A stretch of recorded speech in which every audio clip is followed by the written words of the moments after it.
I've been covering the prison at Guantanamo Bay throughout the Obama years. President Obama rushing to empty Guantanamo Bay just days before leaving office.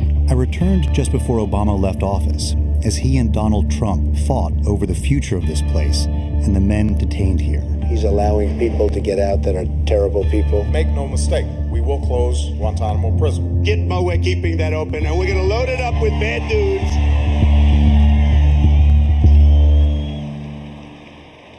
Gitmo still houses notorious terrorists like Khalid Sheikh Mohammed, the self-proclaimed mastermind of the 9/11 attacks. Tell us where we are. We're standing right now in front of Camp 6, and that's where the majority of the general population detainees are housed. Just don't get any guard faces in the back. This time, I was here to report on Obama's final push to empty out the prison.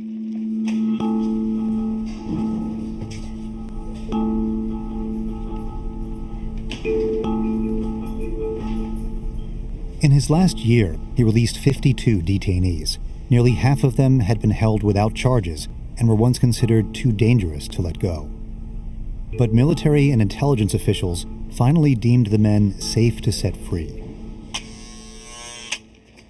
I wanted to know more about these decisions and what happened to the detainees once they got out. This gate would literally be the last gate that they walk through before they get on their transportation to leave Guantanamo Bay.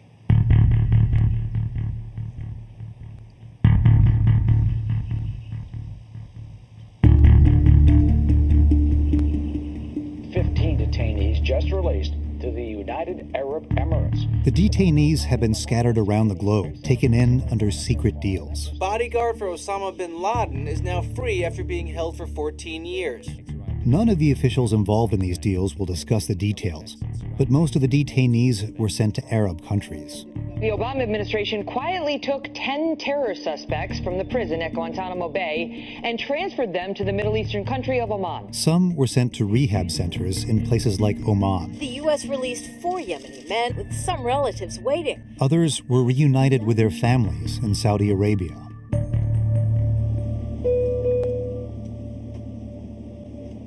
Every transfer was reviewed and approved by the Department of Defense.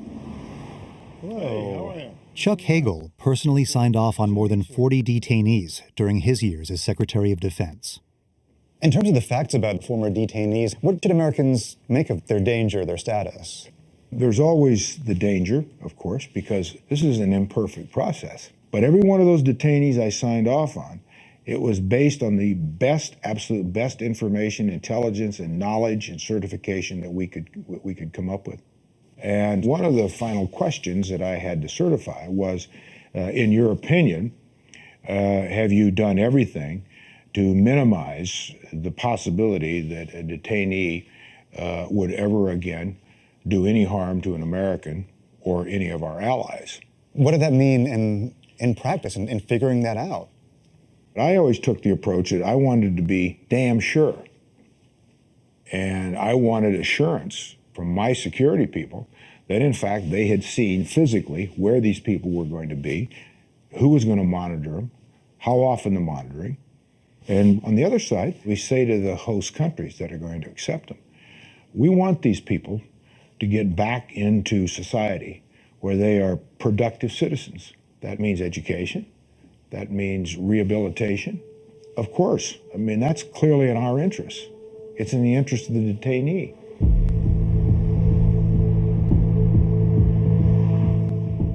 Few of the ex-detainees have been heard from since their release. Their lawyers say that the ones sent to Arab countries seem to be adjusting, but I've heard others are having problems. A handful of men who were taken to non-Arab countries with little support. One of them, among the last to leave Gitmo, is willing to talk. Mansour al-Daifi, prisoner number 441 from Yemen. He was never charged, but for most of his 14 years at Gitmo, he was considered too dangerous to release. In 2015, a review board convened by President Obama determined he was no longer a threat. Yemeni detainees are barred from going home because of political instability there. So last summer, he and another detainee were transferred to Serbia.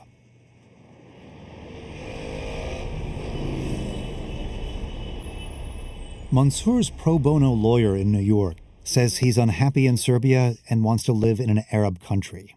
Was he given any choice in where he was going to go?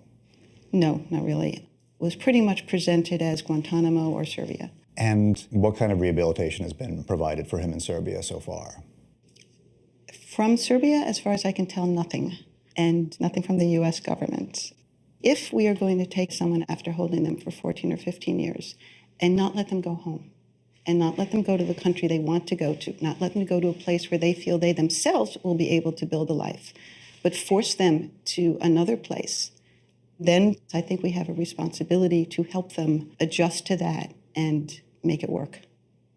She says Mansour has gone on a hunger strike protesting his situation. You have represented other Guantanamo detainees. In terms of Mansour's resettlement and reintegrating, is Mansour a unique case? I do not think he's the only one who's had a difficult time. I think a lot of the other men who have been sent to, say, Eastern Europe, which is a very unfamiliar culture for them and unfamiliar languages, have had a very hard time adjusting. People who were sent to countries like Oman, which are very familiar to them, which are a familiar language, which does have a formal rehabilitation program to help them make that adjustment. Those people seem to be doing pretty well. And if we want to make sure that these people are never going to be a threat to the U.S., the best way to do that is to make sure that they have a life that they're happy with. That's not going to happen if you put them someplace where they are totally isolated and they don't see any prospect for a future.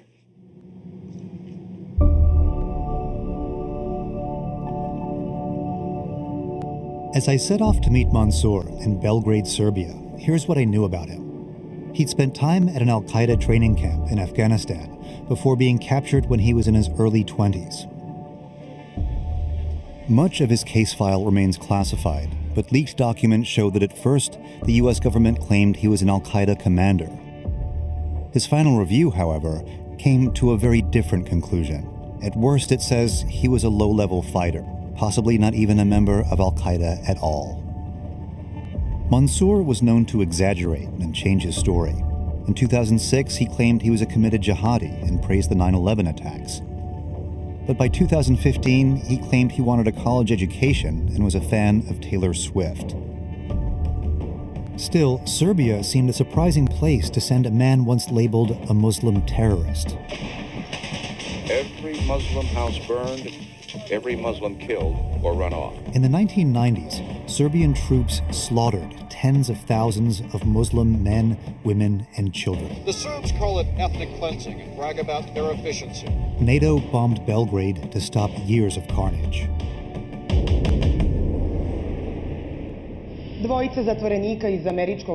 When the detainees arrived here last July, it made headlines. Some questioned if they were dangerous. The Serbian prime minister insisted they weren't. The other detainee has refused to talk at all, and Mansour has kept a low profile, avoiding publicity while his lawyer has been telling officials about his unhappiness and his hunger strike. Now he wants to go public in hopes of being moved.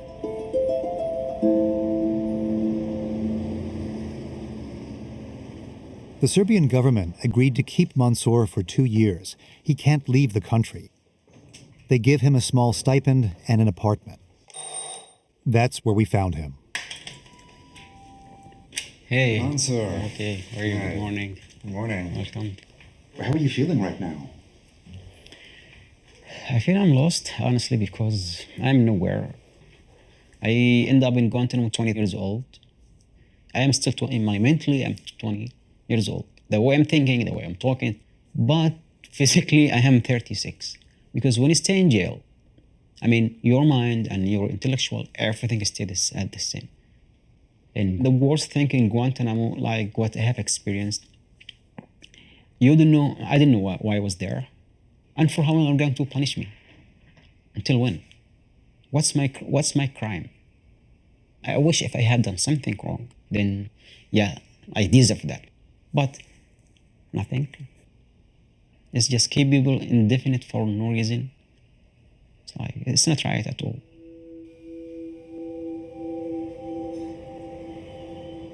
Mansour's detention may have been prolonged by what he told a review board in 2006.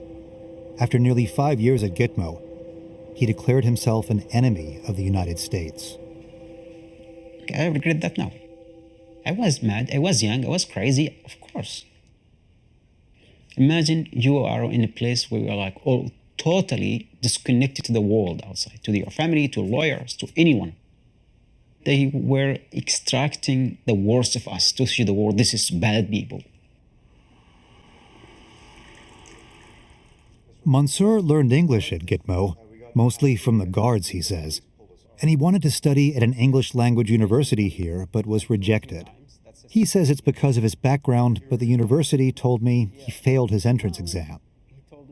He rarely leaves the house, especially now that he's on a hunger strike.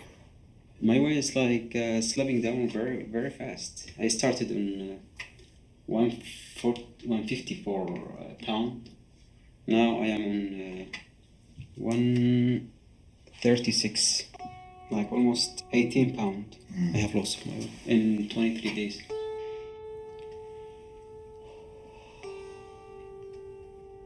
For most of the detainees at Gitmo, refusing to eat was a common form of protest. Mansour says he did it many times, and at one point was force-fed over the course of 2 years. Now he's using the tactic to pressure the U.S. to get him out of Serbia. What I am asking to be sent to other country which I can start my life. That's what I want. To start a family, start to finish my education, and to live in like a normal person. That's what I want in my life. Not more. Simple dream. What did you think when you heard Serbia? I was afraid, scared, afraid to be honest with you, because the historical conflict between Serbian and Muslims in the 90s, this is like, God, I'm going to that country. You throw me in a country which I know nothing about, no language. I mean, it's total chaos. The Serbian government told me that after 2 years, you are leaving. And who is going to accept ex-Guantanamo detainee after what had been said about us?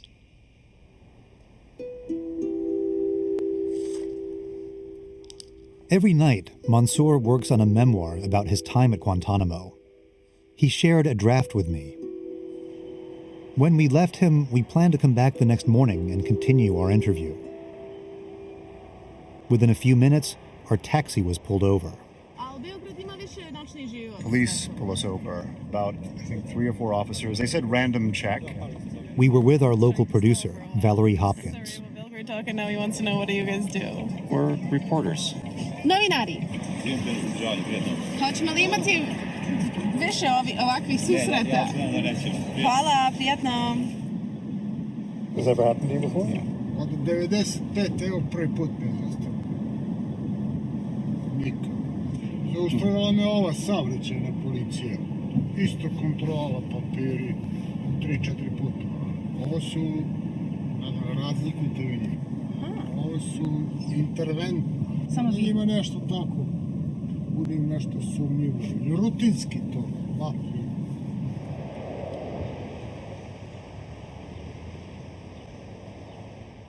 The next morning, before heading to Mansour's, he sent a text to frontline producer, James Jacoby. He says, look, I have a problem, and he said, I don't think I can talk to you today. Government was here. That is what I can say now. For now, I don't want to run into any problem, please. It's different now. No, please don't come. There will be a problem for me.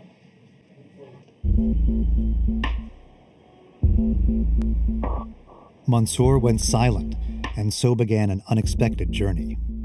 We went to his apartment and called him repeatedly. Customer you have dialed is unavailable at the moment.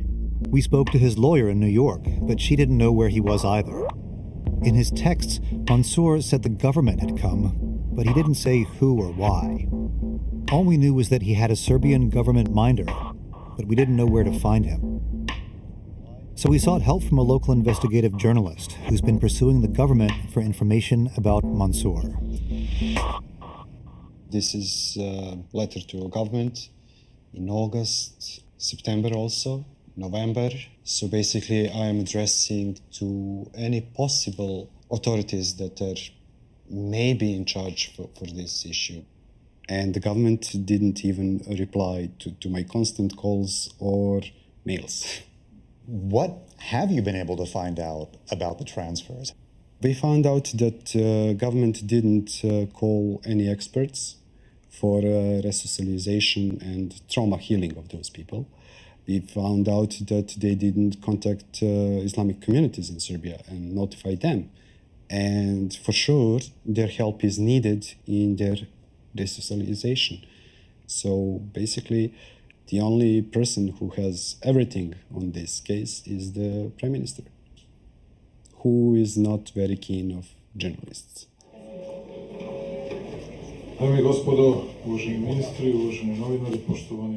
I found out the Prime Minister, Alexander Vučić, was having a press conference. When I arrived, I was referred to his interior minister, who's in charge of domestic security. Hello, nice to meet you. Likewise. Do you think we could talk to you for a few minutes? What are the issues that you want? We're doing stories about the Guantanamo detainees that have ended up in other countries. Give me a minute to think about it. Okay. I want to rethink whether I should say anything because there are technical issues that are sensitive. I wanted to find out what he knew about Mansour's whereabouts.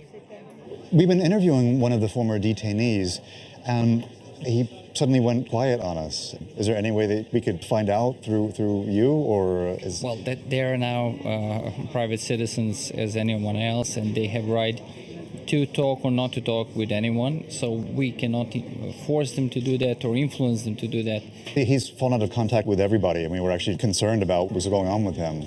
Well, I have no information that any one of them complained. We have a regular communication with them, and I think that they're very happy with the ongoing situation. And I would say that we are doing a very good job. We are trying to accommodate U.S. in a way of de-radicalizing these kind of individuals while closing Guantanamo.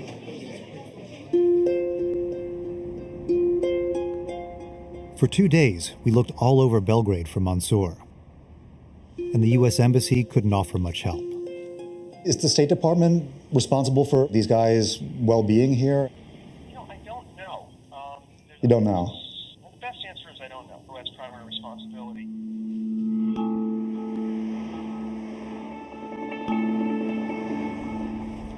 While waiting on word from Mansour one night, I went into downtown Belgrade, where more than 1,000 refugees from predominantly Muslim countries had set up a makeshift camp.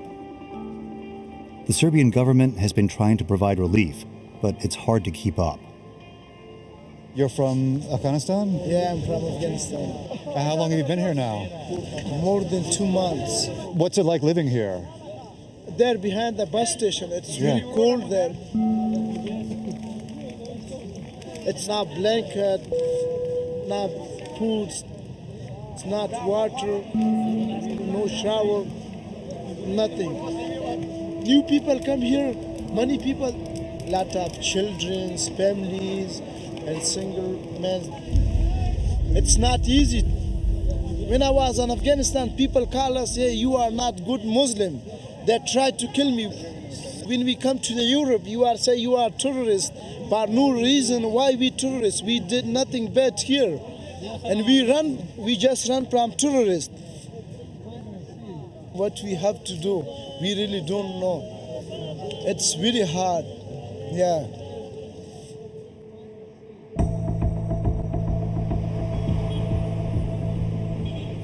That night, we finally heard from Mansour. He was at the one place we didn't expect, our hotel.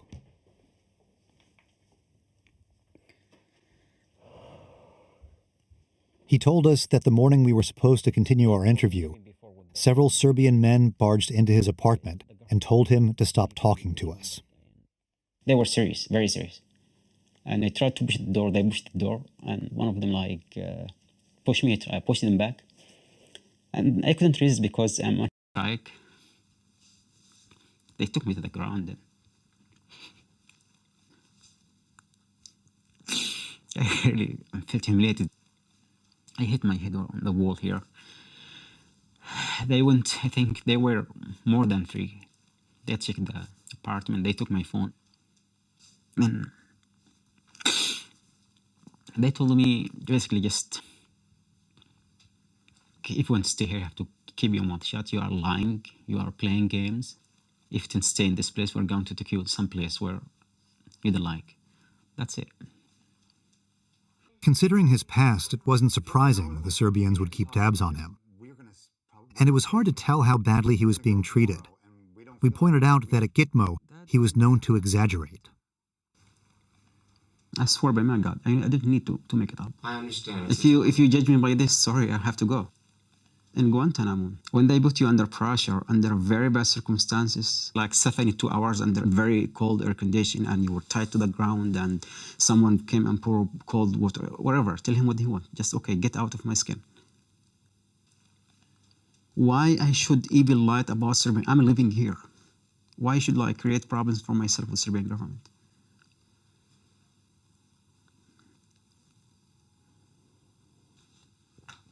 It was late, and Mansour wanted to talk to his lawyer in New York about staying overnight at the hotel. Honestly, last night I couldn't sleep. I have nightmares all night. Even today, like, I put a lot of stuff behind the door. And I think I'm going to keep doing this all the time. Okay, I will stay here tonight. Let me talk to her about that. Okay, James wants to talk to you. Beth, let me take your credit card number, unless you want to call the hotel directly and book the room for Mansour. I have nowhere to go to. Like, I have thought about it, to hide among the refugees, but it's not a good idea. What name do you want to use, Mansour, for tonight? Tell her is 441. Tell her. She wants to use 441.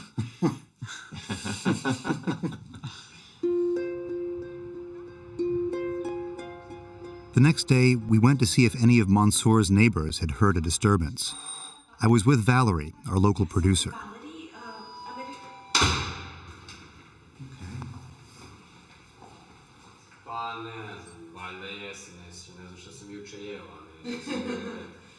No one had heard a thing. But one neighbor said he thought the secret police were renting Mansour's apartment. Back inside, Mansour said he was worried the Serbs would return. I'm very afraid of these people. I'm afraid if they see you guys coming back, they look at it as a challenge. Do you think, Mansour, that there was a misunderstanding about the terms of your release, that this is more of the way that things are? You have certain restrictions that are placed upon you that they were haven't, not... When I was in Guantanamo, they haven't told me nothing about Serbia. They told me you'll be good there. So, you know what? I will try to forget Guantanamo, start education, learning English, studying, blah, blah, blah. It's bullshit. I try to be reasonable. I try to be nice. I'm trying to be quiet. Because if I get angry, I'm crazy. You know what's been crazy? Guantanamo teach us how to be crazy. I'm not making threats here, but this is how they push me to the corner. I'm trying to get my message to the Serbian US embassy about US government about my problems here. But who cares? I mean, we're just a piece of there, just die. What matters?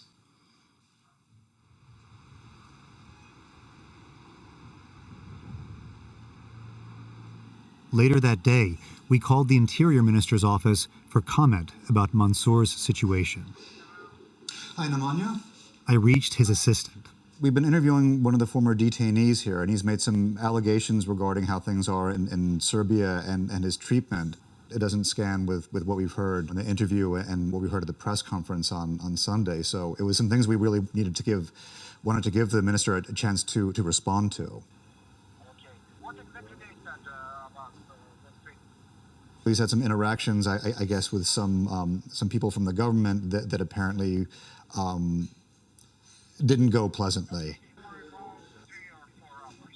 Okay. Okay. Nemanja, thanks very much. We kept trying, but the government never would agree to an interview or respond to questions about Mansour and his allegations.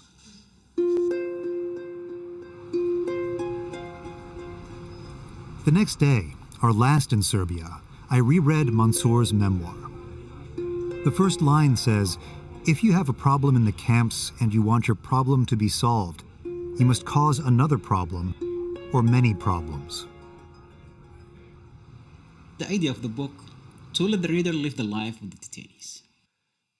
During our time here, Mansour would say very little about his past. But before leaving, I pressed him again about it, and what he'd written about how Gitmo changed him. I have in my head, I think, the first line of your book, which I won't get it precisely word for word.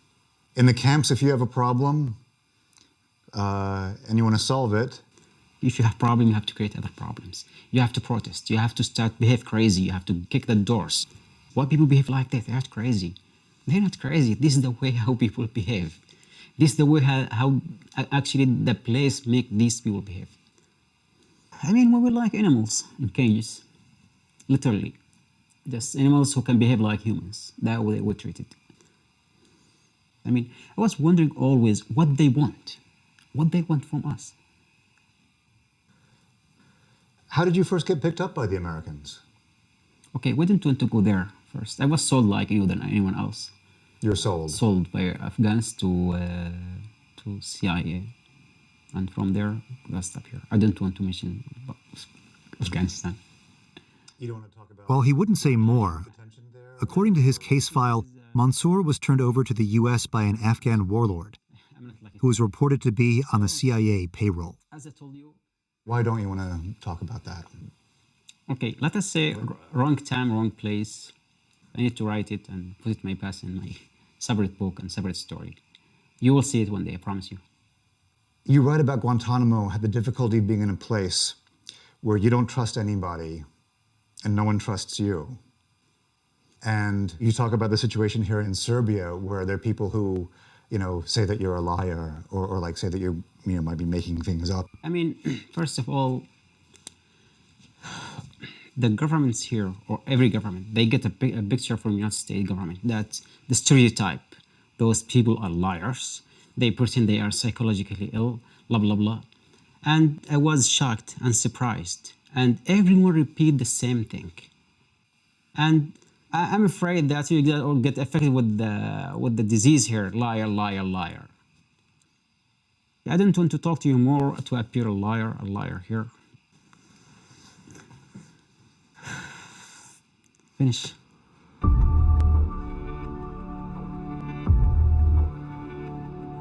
We went back to the U.S., leaving Mansour much as we had found him, bitter, isolated, determined to carry on with his hunger strike.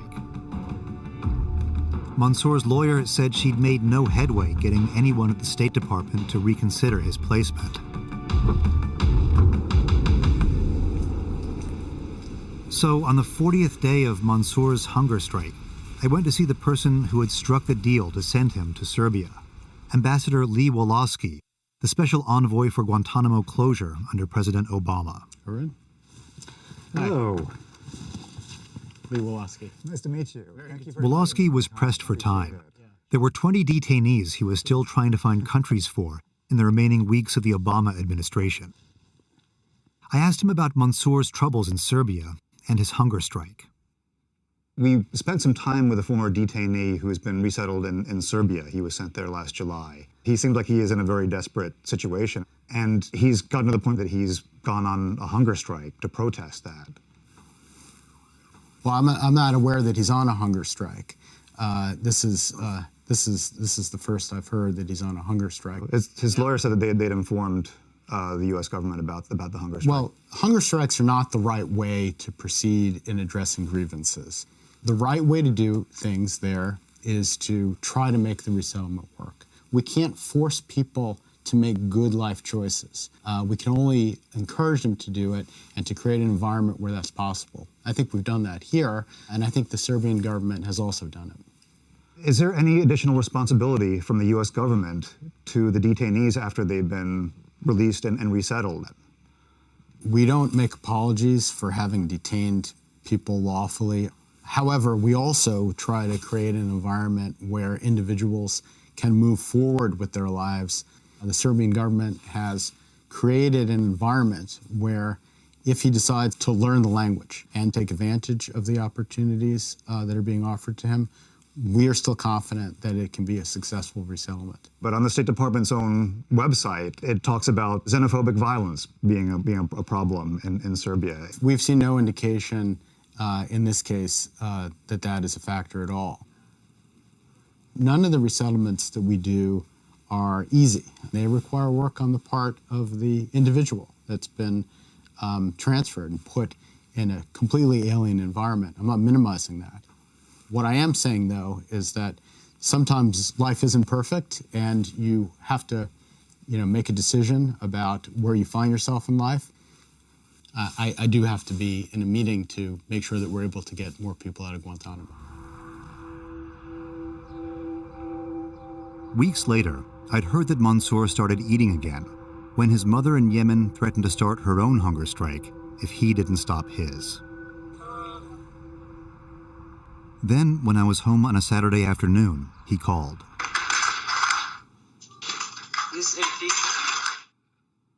He said he discovered hidden cameras in his apartment and started ripping them out. Was one in the corner there. You see it? Yeah. Yeah, hold it up a little higher. It was here. I used my iPad to record our video call. The second one is here. The third one is there. You see it? Yeah. This is enough for me. Really, it's enough. Being watched on camera on my part in the place where I live. I imagine probably, whoever has the cameras is going to probably come by at some point. I'm in deep so... A few minutes later, a group of men came in. Mansour turned the camera on them and kept talking to me. The police come here, and the government and the Secret Service, they come here, and as you, there's a mosque here, and there is more guns, like 8 of them, inside, outside. So what is going to happen right now? I don't know. Okay. Can you leave my laptops, please? Who give you an order to take my laptop? I don't think this will end well. What's wrong with you? You tell me what's wrong with me. Oh, come on. At that point, more men came in. So, can you tell me why I'm being watched in my apartment? Give me one reason. Am I a criminal? I don't know. Are you a criminal? No, I'm asking. I don't know. I don't know. You have two choices. Yes. We take your phone now, and you are going in the hospital if you make any kind of the problems. You know the situation. Just listen to me. I'm speaking now. You don't speaking now. And no, I'm not giving you my phone. I'm no, I'm not. Don't talk to me like this, please. You know who you are here. No, I don't care. You take me to your country. It's not my fault. You have the choice. I didn't. And to speak. No. Speak with me like a man. Speak with me. I'm calming down. I have done nothing wrong. I opened the door for you. I cooperate with you. Now you want to raise your voice against me. What do you have to tell me my problem? I'm not slave. I'm not a slave. You're not the slave. If you want to kill me, I don't care. I 15 years in Guantanamo. I traveled with you against my will. Now you're right now against me. Don't scare me. Look, if I was a bad guy, I'm not stupid. I'm very smart. I'm very dangerous. But I respect Serbian government. I respect Serbian people. I have promised I will never do anything in Serbia. And this is the procedure. But listen to me. You come to threat me now. Mansour's video cut out, but the audio kept going as the men explained why they were there. We, as a state matter, we have to see if you have any other intentions except going back to a normal life. How should I know you are not like a threat? Look, I have done nothing wrong in my life. I have nothing to be afraid of. Oh, the only thing that I care is that nothing happens. Nothing happened and nothing will happen. I want to make my life. I want to start my life. I asked to come to an Arabic country. Did you know that you don't probably have opportunity to do it? They see that the Trump administration now, it is not the same like before 1 month. I don't think that you actually had the choice. Mansour told me they took his phone and laptop, and when he got them back, he says all of his data had been wiped clean. I called Serbian officials again for comment, but they wouldn't respond. I returned to Guantanamo just before President Trump took office. There are still 41 detainees being held, 5 of them are accused of planning the 9/11 terror attacks. Their trial is expected to take place here in the coming years. Around the base, there are signs of a long future ahead. What's going on here in terms of the construction? Currently here on the Alpha Block will be exam room for the detainee medical center. How far away is this from being finished? Sometime in 2017. The commander of the detention center says they're prepared. There's some construction going on here. Is that an indication that this facility will be around for a while? We're preparing for whatever the possibility may be. Going forward with that, it provides us a capacity and ability to provide better medical care to the detainee population. Helps us out also if there's an aging population, if we're here 5, 10, 15 years down the road as well, because we have to look for all possibilities for that. If the new commander-in-chief, who said that he wants to keep the facility open and start sending new detainees here, how would you be able to adjust? We have multiple plans in place. The first thing we'd probably do would be looking at not intermingling new detainees coming in. So we'd have to figure out the best way to do that based upon the number of detainees we'd get.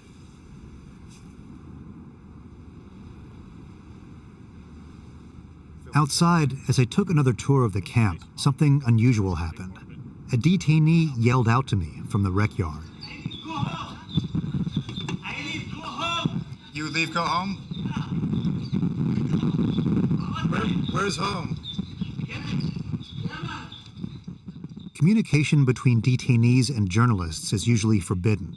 They made us stop filming. But I was able to continue talking to him off camera for several minutes.